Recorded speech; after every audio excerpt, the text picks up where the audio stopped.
Important যে জিনিস সেটি হচ্ছে আমটাকে কিন্তু একদম কাঁচা নিতে হবে, পাকা হলে হবে না। অর্থাৎ এই টাইপের আমগুলো অনেক দিন সংরক্ষণ করে রাখলে সেটা ভিতরে মানে পাকা পাকা মতো হয়ে যায়, যার কারণে আমি আমটাকে শক্ত নিয়েছি।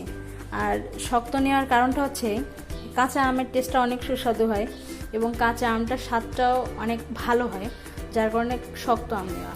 আর আমটাকে যদি আর একটু সুন্দরভাবে আপনি করতে চান তাহলে বড়ো সাইজের যে আম, এই আমগুলোর ভিতরে কিন্তু অলরেডি মানে সাদা যে অংশটা থাকে যে বীজ, ওই বীজটা অনেকটাই শক্ত হয়ে গেছে। তো এই শক্তটা যদি নেওয়া যায় তাহলে ভাতের সাথে এটা খাইতে অনেক সুস্বাদু লাগে এবং অনেক টেস্টি। তো আপনারা চাইলে এটা ব্যবহার করতে পারেন।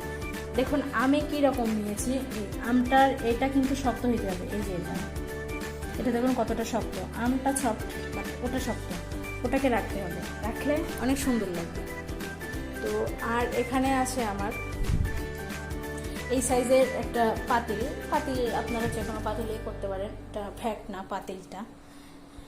তো আর নিতে হবে এরকম একটা বোল,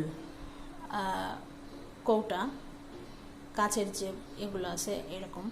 তো কাচের এটা নেওয়ার কারণটা হচ্ছে যে আম তেলটা আপনি তো একেবারে খেয়ে ফেলবেন না, এটাকে সংরক্ষণ করে রাখতে হবে। তো যদি কাচের মধ্যে রাখা যায় তাহলে সুবিধাটা কি হয়, 1 থেকে 1.5 বছরের মতো আপনি এটা সংরক্ষণ করতে পারবেন, এটা নষ্ট হবে না।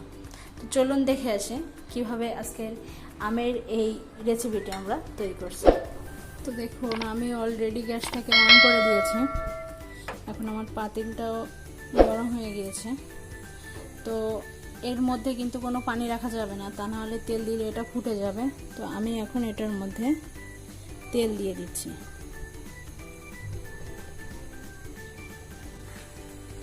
তো দেখুন আমি তেলটাকে গরম করতে দিয়েছি অলরেডি। তো আমার তেলটা কিন্তু অনেক গরম হয়ে গিয়েছে। তো এটাকে ফোটাতে হবে, পুরো তেলটাকে ফোটাতে হবে। সরিষার তেল বেশি সময় গরম করলে দেখা যায় যে এটার মধ্য দিয়ে অনেক গেজা গেজা উঠে আসছে। তো এটা লক্ষ্য রাখতে হবে। আপনি ঢাকনা চাইলে দিতে পারেন, কিন্তু ঢাকনা দিলে একটাই সমস্যা হয়, সেটা হচ্ছে এখন এই যে বাষ্পটা ভিতরে জমা হচ্ছে এটা কিন্তু এখানে এসে এটা জলীয় বাষ্পতে পরিণত হবে। তখন এই পানিগুলা যে পানিগুলো জমবে, পানিগুলো কিন্তু অলরেডি তখন তেলের মধ্যে পড়বে। তো তেল গরম করতে গেলে প্রথমত ঢাকনা দেওয়াই যায়,